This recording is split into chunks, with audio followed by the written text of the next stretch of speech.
What does lexical resource mean? There are a number of variables for this. Now let you understand the first one. Using a variety of words. Don't repeat the same words too much. Show that you know a range of synonyms and phrases. For example, instead of always saying the word important, you could say the word essential, critical, or key. Using the right words. Choose words that fit the context. The words you use should clearly express your ideas. For example, if you are talking about health, balanced diet makes sense, but perfect food doesn't.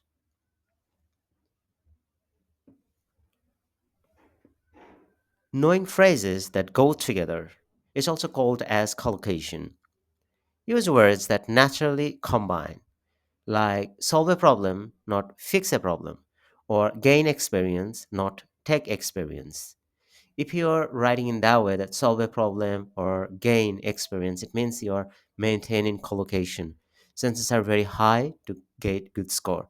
However, if you're breaching collocation by using, in this case, for example, take experience, your score would be low.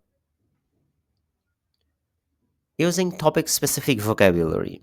Include words and phrases related to the topic of the essay. For example, in an essay about technology, use words like innovation, digital era, or automation. Being flexible with words. Show that you know different forms of a word. For example, from the word educate, you could use education, educated, or educational. It's also termed as family words using. Spelling and correct uses. Spelling words correctly and use them the right way. Mistakes can lower your score significantly. Using some advanced vocabulary carefully. Occasionally include less common or advanced words, but only if you know how to use them correctly. For instance, the word detrimental instead of the word harmful.